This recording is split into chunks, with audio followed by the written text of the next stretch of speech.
I hope you find these topics both timely and interesting. I'd like to extend our gratitude to the Planning Committee, Sue O'Brien, Dr. Jean Nichols, Amy Scaramazino, Sue Shepard, and Mike Patterson, and our dedicated and supremely organized RSA Executive Director, Chris Hildebrandt. I'd also like to acknowledge the Christopher Reeves Foundation for their financial support of this event and for the iPad loaner program that they are sponsoring that has allowed several RSA members to participate today. A few housekeeping things. Please remember to mute yourself during the presentations. If you do have any questions for the speakers, we ask you that you hold them till the end of the session. There's time built into each session for questions and answers. You can also use the chat feature to ask questions. Chris will be monitoring that throughout the day. I think that's all I have. I yield the floor to our Rochester Spinal Association President and Board Chair, Amy Scaramazino, who will introduce our first speaker.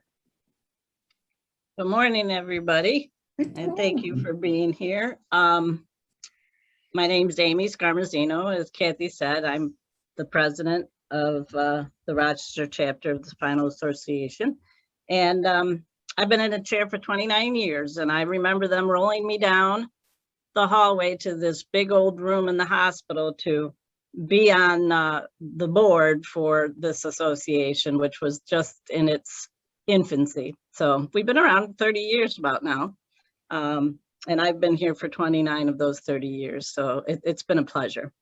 Our first speaker this morning is Gary Karp. And I'm very honored and grateful that he said yes to doing this with us. Gary has been living with his life in wheels for nearly 40 years since his T12 spinal cord injury on the 4th of July in 1973, when he was 18 years old, just at the beginning of his intimate life.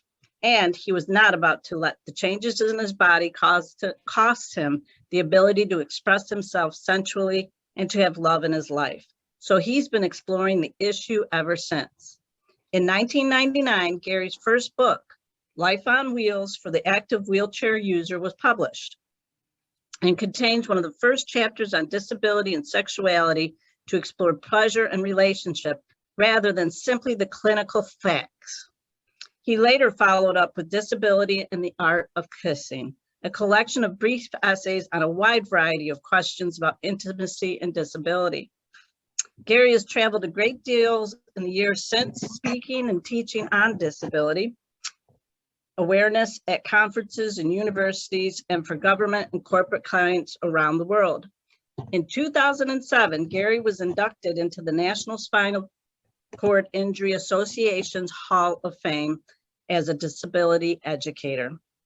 I'm very pleased, we are very pleased and honored to introduce Gary Karp. Thank you, Amy, and good morning, everybody. It's amazing how things add up when you just spend years and years and years doing stuff. But I'm very honored, and honestly never thought that this would be my life. I was injured at 18. I had a professional career after architectural school and graphic design, and I wasn't part of the disability world at all until circumstances just sort of pointed me that way, and I was offered the chance to write a book, and all of a sudden I realized, I have something to contribute here. And more to the point, I'm part of something that I hadn't really been including myself in. So to have been had this ride as part of the broader disability community and disability conversation has really, really been a powerful experience. But we're here to talk about sex. So let's start with the basics. First of all, thank you for being here. Thank you for having me. Thank you to the Rochester Spinal Association and all the sponsors. We are wired as part of being human with a capacity for sensuality and intimacy and love and connection. It's just built into who we are as human beings. The fact that we acquire a spinal cord injury by whatever cause, be it spina bifida at birth, the disease process, or traumatic injury like my fall from the tree, it's still part of being human. With the one proviso that there are human beings who are truly asexual, meaning they just don't have the desire. So there are people out there that that's not the case for.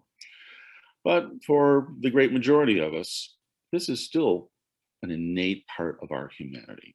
And there's no reason why, because we happen to have a disability of some kind, because our body is different in some way, that we shouldn't still be able to experience that part of our essential humanity. That's the gist of what's under everything that I'm going to talk about. And so how do you define sex? Well, these days, defining sex is kind of screwed up thanks to internet porn. I've only watched it for research purposes, I promise you. And it is not an accurate portrayal of what good sex is. It just isn't.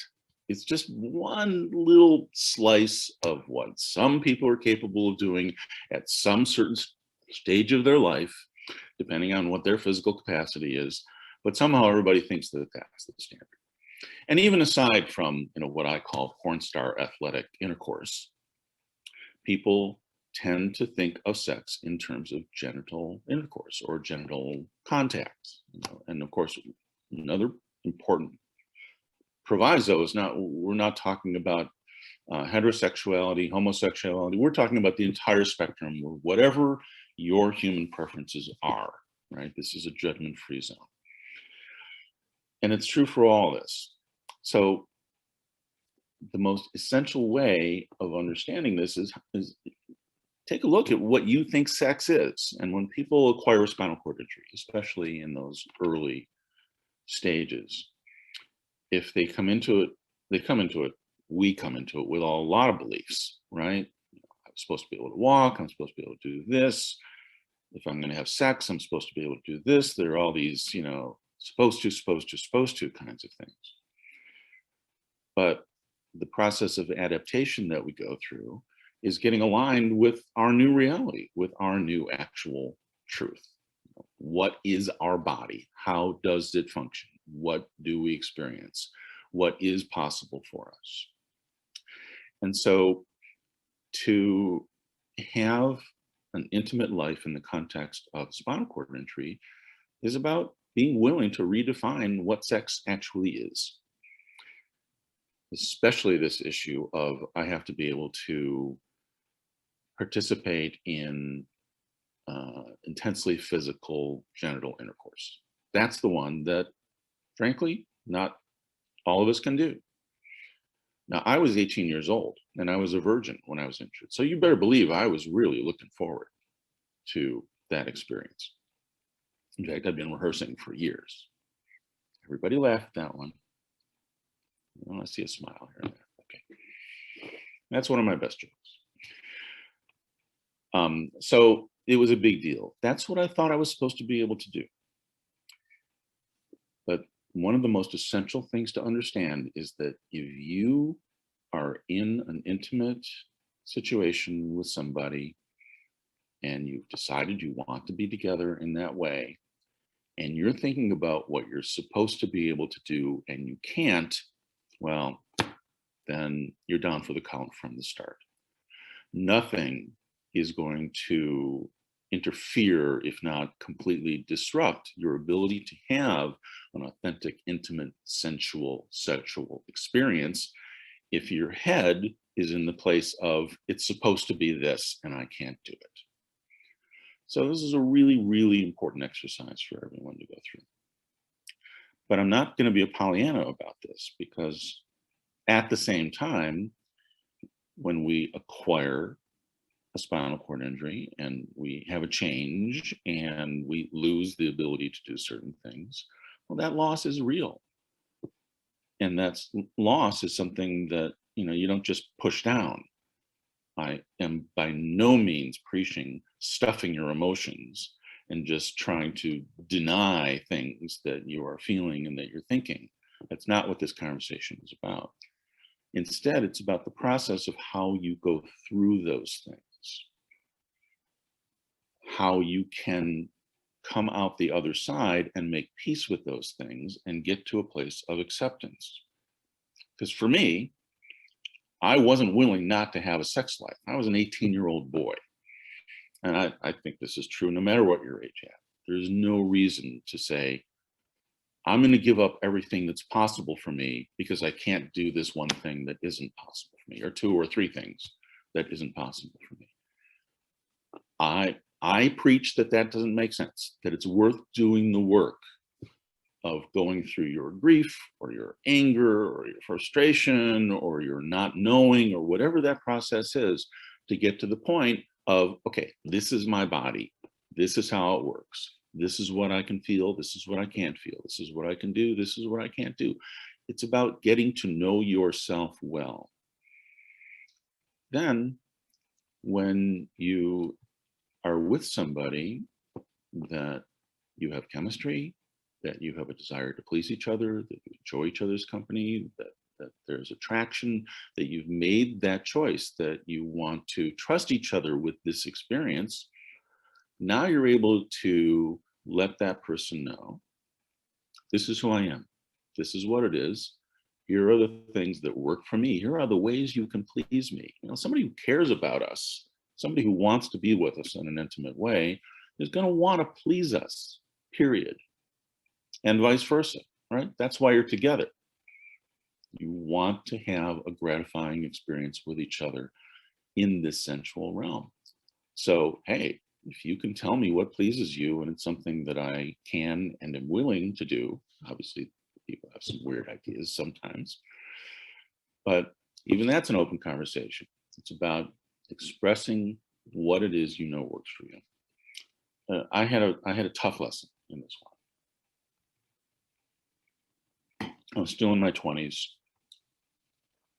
and I made a connection with this really, really attractive young woman, and we were kissing, and we finally got to the place of, okay, let's be together. And I just didn't want to have the talk. I just wanted it to be normal. I just wanted us just go for it. But this was a time pre-Viagra or pre-Caverject. There was an injection for men that we used for erection. And I am capable of erection, but don't have a lot of sensation. So once I am in contact with my partner, I can't really feel what's going on anymore and tend to lose it. So for me, the pharmaceutical solutions were really great. But in this case, I didn't tell her what the nature of my body was. And we got to a point where something wasn't going to happen that she was expecting, that I wasn't capable of. And we just didn't get past it. And it's just because I made the grave mistake of not communicating with her up front what my body was about, and have the talk, I call it. In my Art of Kissing book, there's actually a chapter, the talk. And the talk not only is critical because it avoids the kind of scenario I just described, but it's also an opportunity to show somebody that you know your body. It's an opportunity to show somebody that you are confident in what you know you enjoy, in what you like to do to please your partner.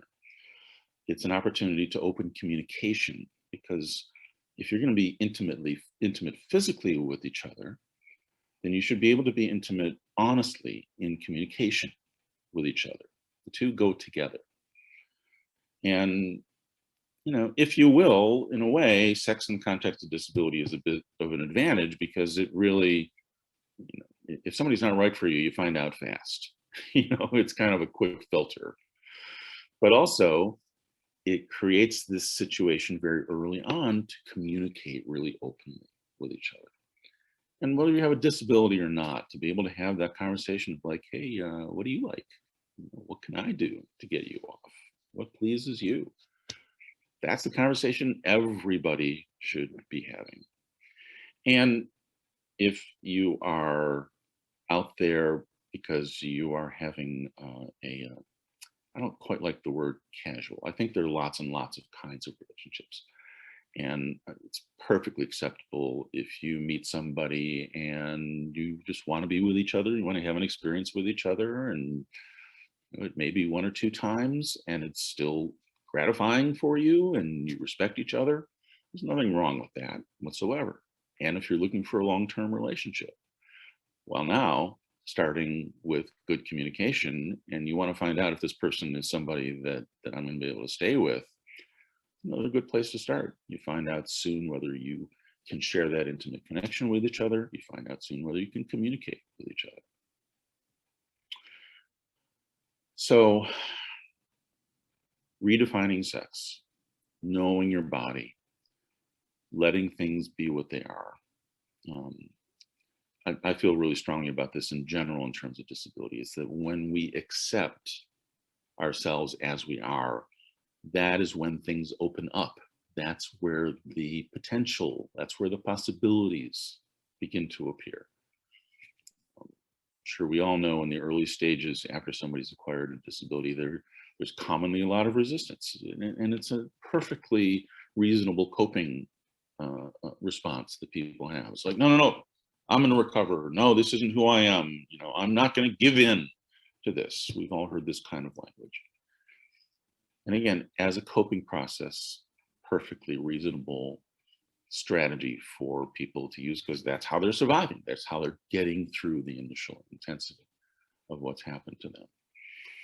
But ultimately, and again, most of us know this, you get to a point of, this is what it is, and it's not going to change. I became paralyzed almost 48 years ago in 1973. And at some point, it was just very, very clear that I was not going to recover the ability to walk, and that I was not going to recover the ability to feel my penis. So what was I going to do? It seemed, and I've had this conversation with so many other people over the years. And I just know anecdotally and from my own experience, it's not a big heroic inspirational thing. Most people get to the point of like, all right, well, I'm not going to fight reality. It is what it is. And if you can get to that place of, I accept it for what it is, now what's possible? Now what can I do? I'm not going to spend my time being distracted by what I can't do or what I can't feel. I'll probably say this many times because it's so central to this whole thing. I want to be able to be fully present with what is possible. So, fell out of a tree on the 4th of July, 1973. And this is the one moment where I'm going to share the screen because I looked a little different at the time. Come on, where are you? Here we go. And here is 18-year-old Gary Karp.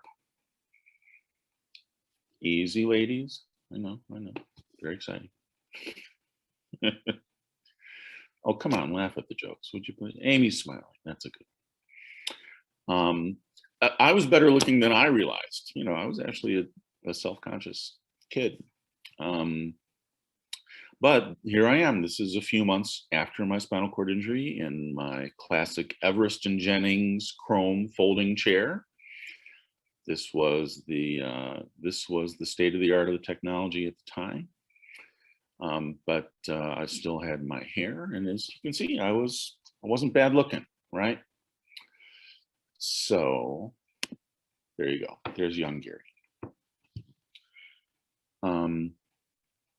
I spent 6 weeks in a circle bed. They didn't do bracing of the spine at the time. It was a chrome Ferris wheel, basically, with the bed as the diameter, and they rotated around to switch you from your back to your stomach. And we did this every 4 hours for 6 weeks.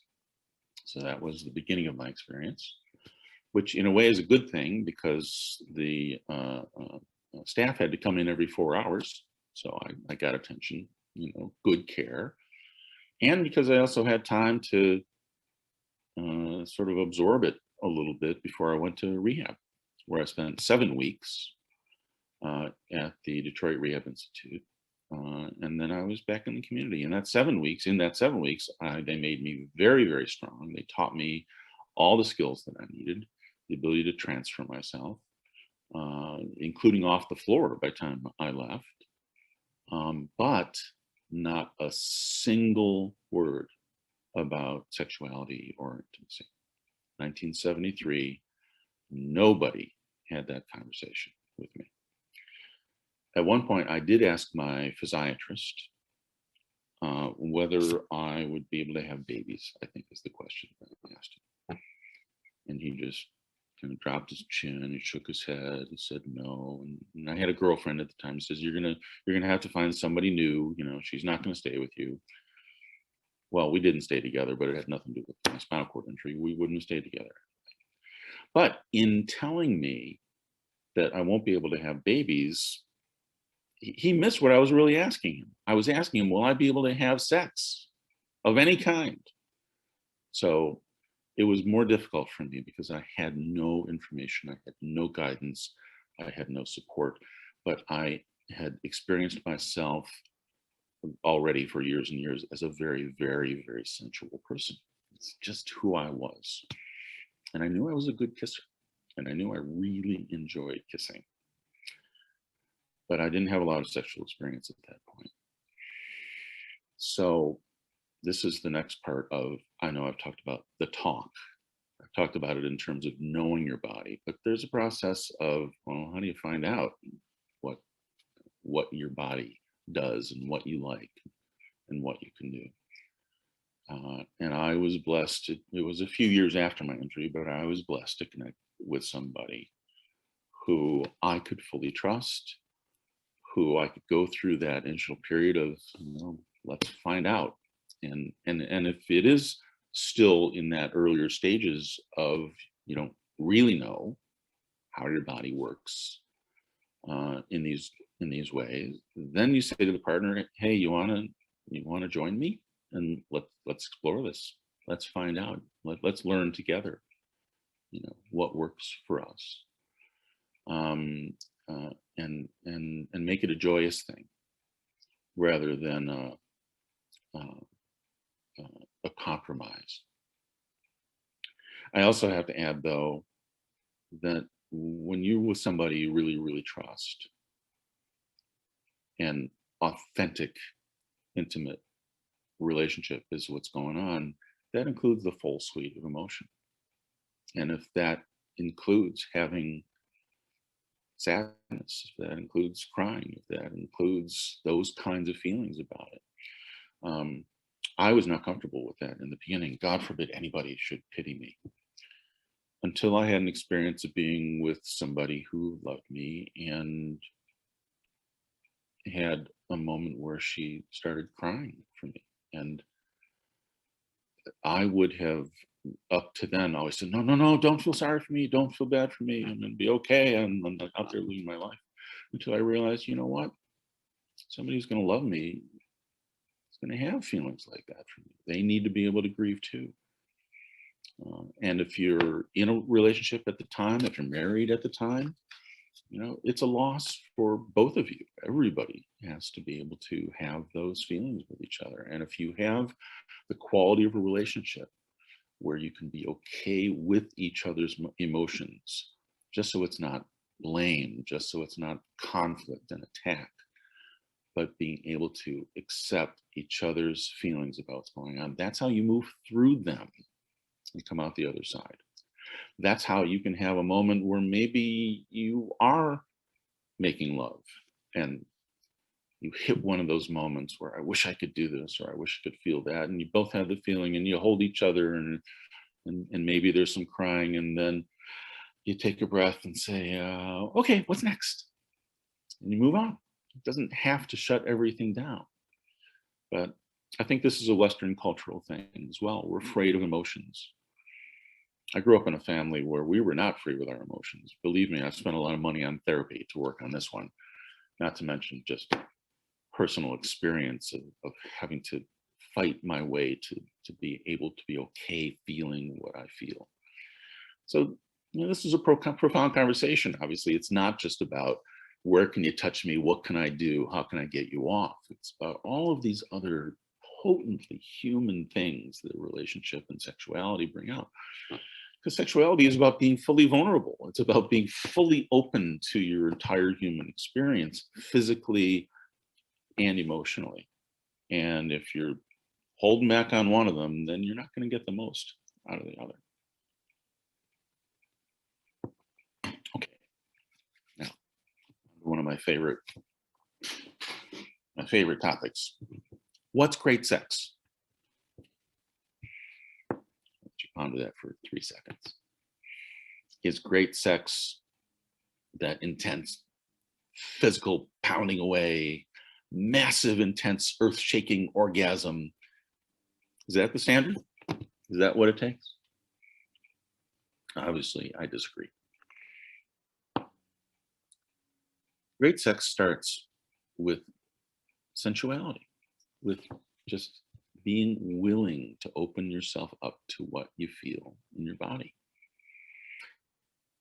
And the problem with typical sex is it's all about the intense sensations. It's all about the big orgasm. But subtlety, delicacy, slow sensuality is extremely powerful and extremely sweet and wonderful. And frankly, I don't think most people really have that in their full range of sensual experience. And I think that in the context of disability, exactly because we've lost the ability to do certain things or we can't do certain things, everything else we can is that much more important. Spreading out the spectrum of what we're capable of experiencing is exactly the strategy, because if I can't feel this, well, I want to feel every possible thing that I can.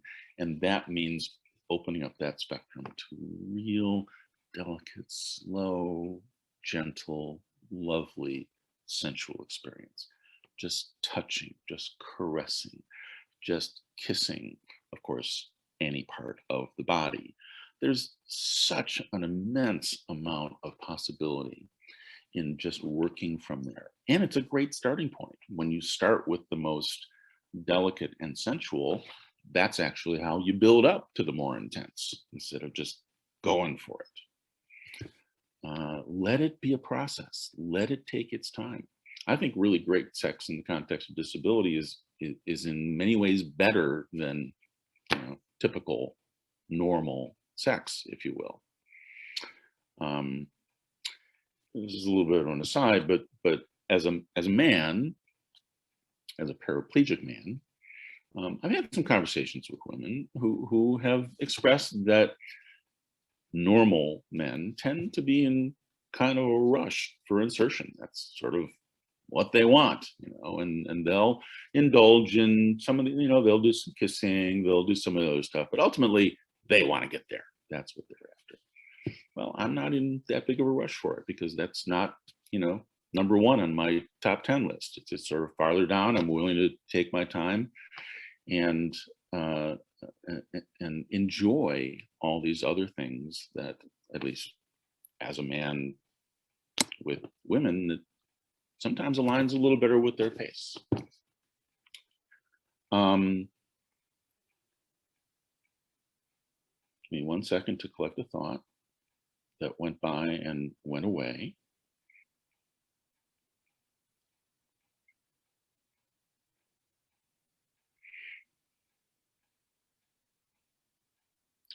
Yes. I am going to say a little bit more about intercourse. We now have these pharmaceutical solutions. They don't work for everybody.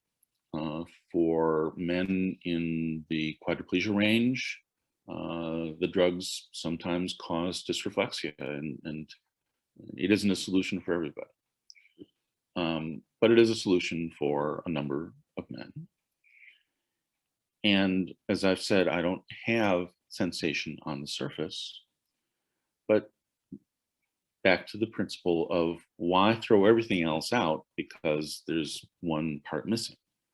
The fact of being connected to a partner in that way is a really lovely thing. The effect that it has on my partner is a really satisfying thing. Just physically, visually seeing it is something that I enjoy. So it doesn't mean that the sensation is the only thing that matters. It's about still being able to appreciate it in other levels. So again, I'm really pushing this point of just this flexibility in letting go of certain standards and see that, well, there's still parts of it that are really wonderful. Okay. I was also very self-conscious about my legs. They're very, very thin, very atrophied, and revealing my body was a really, really scary thing in the beginning. And again, thanks to this woman that I mentioned earlier, who was a perfect first sexual partner for me, I found that I could completely let go of my self-consciousness about my thin legs. I mean, 48 years later, they kind of look pretty normal to me now, but I had a long process to go through. And so this is another adjustment milestone that people have to deal with, is changes in their body and how a partner is going to feel about that. Now, I know this is a bit idealized because we're complex beings and everybody has their quirks, and relationship is what it is, and it's about working out those kinds of things. But when you're with the partner who's the right partner for you, and I have met couples where one or both have a disability who are proof of this quality of, like, we accept each other as we are. Your body is what it is. You got skinny legs, you know, your spine is curved, or you're missing a limb, or you have scars, or whatever it is. Because when people believe in each other, when people communicate well with each other, when people are good partners in the world, when people have shared values, when they have shared interests, when they are a good social unit in their community, in their family, you know, these are all the building blocks of relationship. And they have an ability to please each other in that intimate, sensual space. Boy, if you're blessed with all of those things, and you have the ability to, you know, to work through those times when you bump into each other, and you've got to get through things that are conflictual or disagreements, and you can do that well, stay together, and all that stuff is precious to you, and it's worth fighting for. Well, when you have all that, does the ability to have an earth-shaking orgasm matter so much anymore? And it all changes with age anyway, right? So I'm urging you to keep all this in mind in the context of what meaningful, gratifying, deep relationship is about. I'm divorced. I haven't found the person who is a lifelong partner for me, but I nonetheless have had relationships that have these qualities. I know what it is, and there are people in my life who have been together for life, friends from elementary school, believe it or not, or grandparents now. And you know, I think I know enough to be able to say what a good relationship is. And sexuality is a component of it. And there's a tendency when we have a disability to sort of escalate and exaggerate the part of, oh, I can't do or feel this thing, and forgetting all those other components and how important they are. And that when you have that with somebody, and you can have that space of acceptance, then, all right, I'm going to do what you enjoy.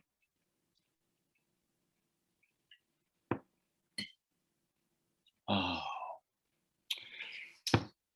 Then there's this concept of equal pleasure. So let's talk now about being a person with disability who's with an able-bodied person.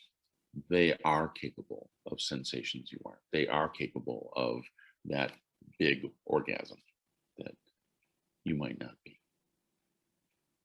There are some interesting dynamics with it. One that I've experienced is I had a partner who she was holding back from her own experience. And it took a while to figure out until we talked about it. And I learned that she was feeling guilty because she could feel things that I couldn't feel. And I said, oh, no, no, no, no, no, no, please, that's backwards. Because it means a great deal to me for you to have your fullest possible experience, because I want to be the source of it, number one. Number two, because I don't have orgasm at that same level that I used to, I have a vicarious experience of it through my partner. I want you to have your orgasm because I'm going along for the ride. So if you hold back, you are actually costing me in some ways. So there are some tricky moments that sometimes you have to work through with a partner. To, please don't hold back on yourself.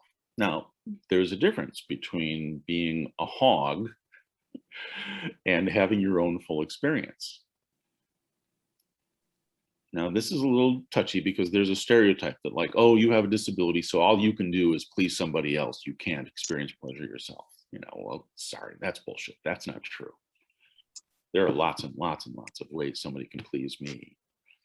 My nipples happen to be very, very sensitive.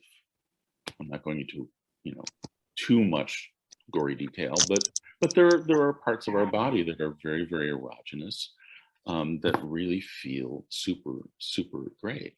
And so there are plenty of things that a partner can do for me that I experience in very, very deep sensual ways. And by the way, that is what I call orgasm.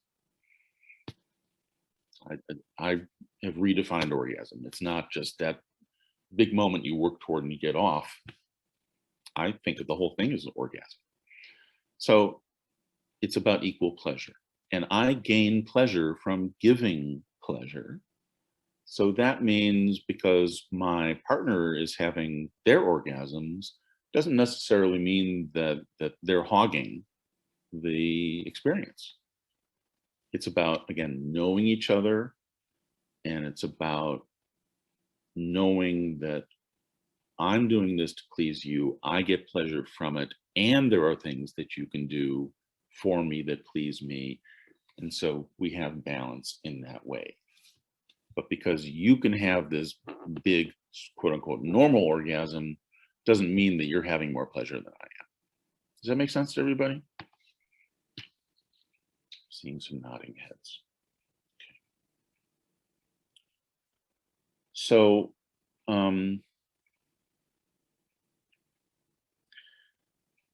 it's about who we choose to be with. And it's about believing that we are worthy of somebody being with us. This is another thing that doesn't really have much to do with disability in a lot of ways. It's part of our life experience of how we feel about ourselves, about coming into our own sense of self and self-confidence, about constantly evolving into our truest selves over the course of our lifetimes, and feeling that we deserve somebody. It's amazing how relationships work. And sometimes we think we need somebody else to affirm us, which generally is a mistake. But then there are times where we're struggling a little bit internally and we meet somebody, and through the nature of that interaction with somebody, we really realize, we kind of see through their eyes that we really are, regardless of our shortcomings and our quirks and blindnesses and what we still have to learn in life and how we're developing. Of course we deserve love in life. I think of being together as being partnered in that journey for each other, to continue to become more and more aware in our truest selves. I'm getting a little Buddhist at the moment, but that's why we're here. And none of us are perfect, and we have to be perfect. If we have to be perfect, you know, to be able to deserve love and to deserve commitment with each other, well, then, you know, it would never happen, and we would be extinct as a race, right? Sorry, I missed some of this. I was busy. But what are some of the positions that you have found that work? Because the only one that I've found so far, like, not that I've had sex many times, but is just her on top. Is there any other way or? Hey, Brandon. Sure.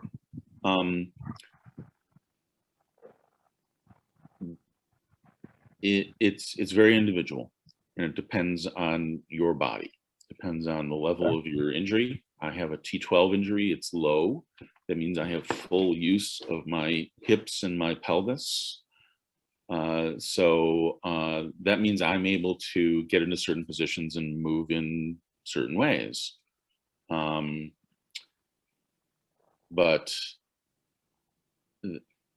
so I can't really answer specific positions so much as it's a function of your body and what you're capable, you know, and it's about experimenting, you know, try things. Maybe lying sideways is a position that you can get into, but if you're not able to move your pelvis, maybe that's not kind of can. And you know, there are some products out there. There are these little sort of, they're slings, and you know, there are different kinds of things out there that are designed to try and help people get into different positions. Sex swing. Yeah, exactly. But as long as we're talking about positions, I also have to remind everybody to be really, really, really careful about pressure sores. That you don't spend too much time in a position where you might cause some skin breakdown, that you make sure that you're well cushioned and protected and have pressure distribution, which can be, you know, really tricky, you know, because there are times where you have this beautiful experience with somebody, and then you're in the aftermath and you're just kind of wrapped up in each other and lying there, and it feels so good, and you just want to stay there for the next 6 months. But then now, got to shift my position because I can't risk getting a sore on my hip or my butt. So it's just something you have to keep in mind all the time. So I was talking about attracting partners and about being willing to believe that somebody will accept us as we are. So I'll give you another piece of my story. About 2 years ago, I had a prostate resection, and it was necessary. And because of that, now my bladder is weaker. I used to be able to go without wearing a condom catheter for a period of time, and that was great for being able to participate sexually because I wasn't at risk of drips for a while. Now, all bets are off. I simply can't hold anything. And for a variety of reasons, just the nature of what life has been like over the last number of years, I actually haven't been with somebody. So I sort of haven't found somebody to test that out with. But frankly, it may be that the genital intercourse is sort of off my list because it's a choice. I just don't want to be peeing on my partner all the time, right? There are people who have internal catheters that have been able to put a condom over that and leave it in and still be able to participate. So, you know, you still do anything you can to look for different strategies and solutions to these kinds of things.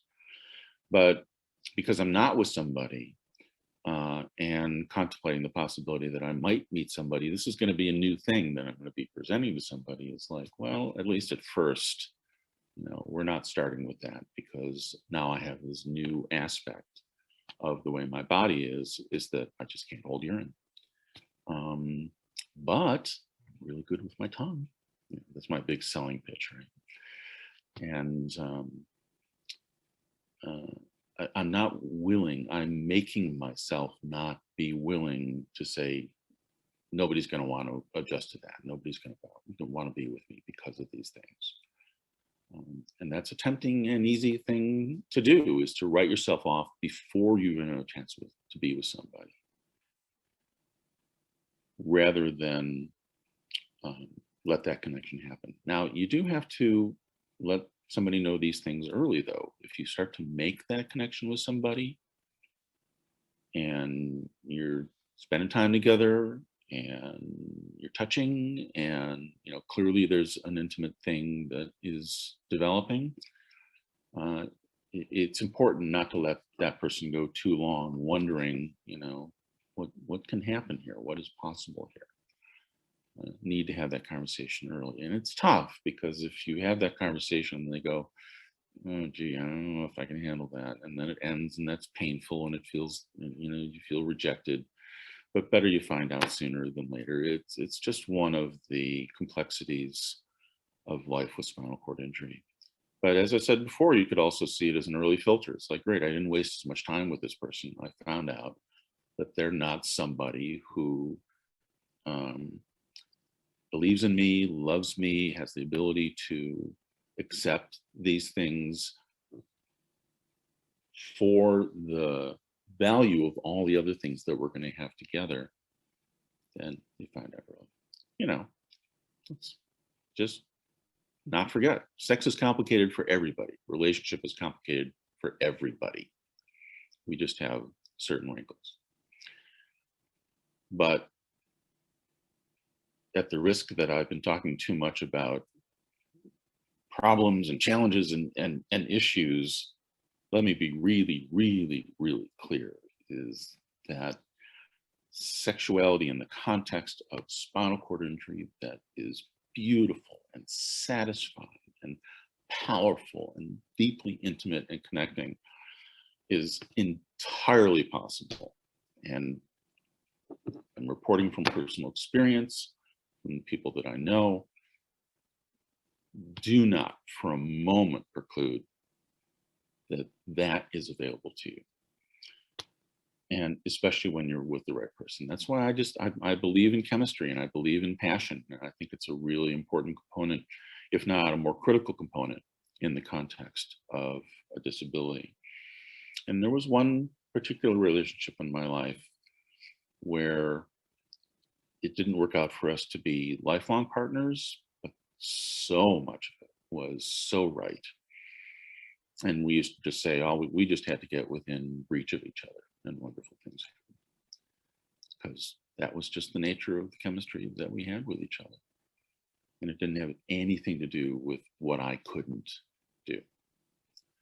And everything else was so satisfying that, frankly, I didn't have any feelings I might have had about what I can't feel or what I can't do just completely disappeared, because everything else was so satisfying and so authentic and so deep that, the rest of it didn't matter anymore.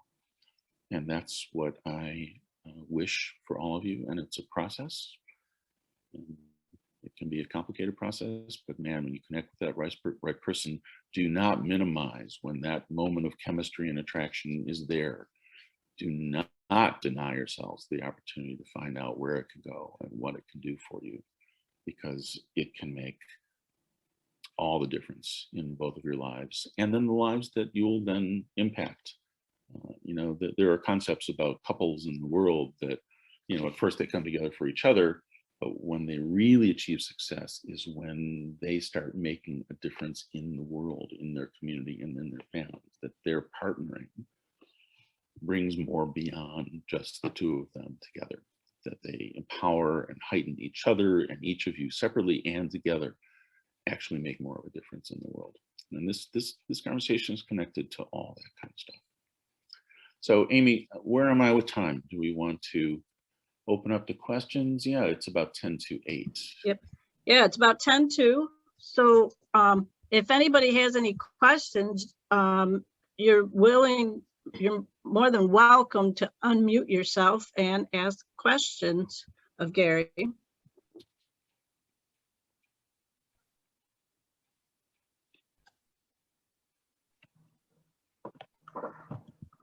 Gary, I'm just going to share. I'm Susan Shepard. I'm part of the Rochester Spinal Association. I'm the secretary for that organization. I have been paralyzed since 1983. And as a woman, a lot of what you've said is very, very true. That I found connecting to that right person is all, you start on that emotional level. And when it's right, you just click and everything grows from there. I've been fortunate enough to find my life partner. You know, we laugh every day, and I do see this person being there for me through thick and thin. And I mean, he's working full time. He's doing dressing changes daily. He's, you know, helping me with bowel program stuff and bladder stuff. And, you know, he covers it all. And I know that I am one of the lucky ones who has found that. But I hope that that's an inspiration to people that it can happen. You can find that right person. And when you do, you affect each other, but like you said, it also kind of affects those people around you. And, you know, that's a really, really cool feeling to have. So I just wanted to share that. Thank you, Susan. I appreciate hearing that very much. Which brings up another interesting topic.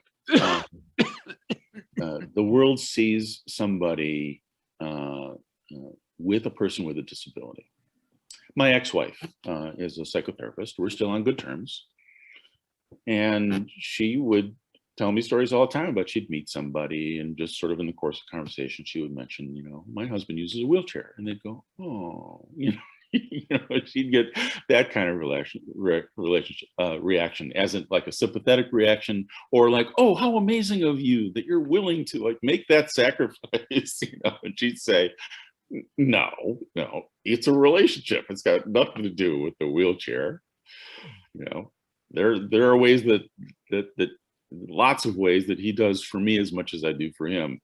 You know, and so this unfortunate cultural stereotype that the only way for somebody to be in a relationship with a person with a disability is somehow they're making a sacrifice and they're taking care of that other person, where frankly that other person might be doing, you know, a great deal in terms of driving important decisions in the relationship, about important decisions about money, you know, about being the one who's a little more socially comfortable and gets them out in the world, and who's the better party planner. I mean, you know, my ex is math challenged, right? I was the one who had to do the numbers, and on and on and on. So the notion that somehow a relationship can't be equal because one person has a disability is a really unfortunate. And unfortunately, there are people who meet somebody with disability and that's what they think it's going to be. You know, often we get denied even the opportunity to connect with a partner because they're laboring on that misconception, and we have to kind of help them get over it. Which brings me to the best way to attract somebody is just to be yourself, is to just let go of any self-consciousness about your disability. Is just let yourself shine, be who you are, talk about what you want to talk about, connect with people authentically. We all know, we have the experience, once you get to know somebody, after a while, they literally forget about our disability. They forget about the wheelchair. You know, so once in a while, somebody will make some plans and forget to ask about accessibility. And some people get pissed off about that, but I love it. It's, oh, great. That means you don't think of me in those terms. You know, but next time, try to remember to ask the question, right? Gary? So it's important for us to show up as our whole selves, not to show up as our disability. Yes, who's asking? Gary, I'm Greg Pedroza, and Hi, Greg. been married for 59 years. Congratulations. And over half of that time I've been disabled. And one of the things we developed is Venus. Have you I'm sure you've heard of Venus. The planet? No. Very erotic, non-insertion sex. Ah, very good. And that encompasses all the senses. All right. And you, because of problems like what you mentioned about leaking and all of that, it just, and position, and it just makes things much more accommodating, if you will, Yes. because you search for different erotic zones, you search for different ways of turning on, if you will, the different senses, you know, all five senses come into play. So I just wanted to throw that out. That's excellent, Greg, and thank you so much for that. I think I alluded to it a little bit, but Greg is really driving it home. I was saying earlier, when you have lost some things, then you want to open up the spectrum to everything possible. And that means that sex in the context of disability prompts us to just like find everything, explore every conceivable part of the body and every conceivable way of being able to stimulate each other. You know, do you think everybody in the world does that? Everybody should. That should be, you know, Sex 101. Get out there and find every possible thing that feels good. And Greg, that's essentially what you're talking about. And thank you for sharing that, because that really is what it's all about. Thank you, Gary. We probably have time for one more quick question and then we'll roll over. I see Dr. Burke is on. Anybody have one more question? Continue to use the chat. I don't have a question. I just have a comment. When you were talking about leaking and afraid of like urinating on your partner, one of the best, I think it was online, a girl talking, and for me, like when I get to my most heightened point, it's like, all right, my most heightened sensation, or am I gonna like pee myself right now? And so that was always like one of my biggest concerns. But she actually, and this girl that talked, she actually did like pee on her partner. And she's like, and she goes, it happened, and it just, you know, she's like, if you're with the right person, then you know how to handle it correctly. And so that kind of helped me to be able to keep pushing myself further. Like, okay, I haven't peed yet, so let's just see how far we can go with this type of thing. So I just encourage you not to let that hold you back. Thank you, Jamie. I appreciate you saying that, because that is sort of the next level of the conversation. There are people who are okay with it. You know, there are people who, hey, warm liquid, it feels good. You know, that's getting into kinky territory that I didn't have time to explore in this conversation, but someone can be okay with it. Also, it's about being clean, right? So maybe you have an absorbent pad on the bed, knowing that it's going to happen, and you let it happen. There's a film called Water Dance, starring Eric Stoltz and Helen Hunt, where he acquires a cervical. He becomes quadriplegic. And the first time he gets out of rehab, they go to a hotel, and because they want to find out what's going on, and it's going kind of nicely, and then clearly there's an accident. And he gets all uptight about it. She tries to reassure him, and this uncomfortable emotional dynamic happens, and they don't quite get past it, which is, you know, an accurate enough depiction of what some people experience the first time it happens if they don't really know it's coming. But what they should have portrayed was that couple, you know, further down the line, where a lot of couples would go, oh, okay, get the towel, let's move over, where were we? Okay, let's pick up where we left off. You know, it becomes sort of a normalized thing that you can plan for and you do your best to prevent. And if it happens, it happens, and you move on without it being a, you know, an embarrassment. So that's another sort of level of understanding and success, you know, in a relationship where that matter of the bladder is part of the deal. Basically saying, you know, you can adjust almost anything. You just have to be responsible and safe and clean and so on and so forth. Hopefully that can be my big finish. Talking about pee. Well, thank you very much, Gary. You are welcome to stay on. Dr. Burke is up next. I'll be introducing him. Dr. Burke, you're welcome to share your screen when you're ready. Just thank you, everybody, for Yes, letting me thank have this you. time. I hope it was valuable. It was very valuable. Thank you. Thank you very much. Well, great way to start a conversation.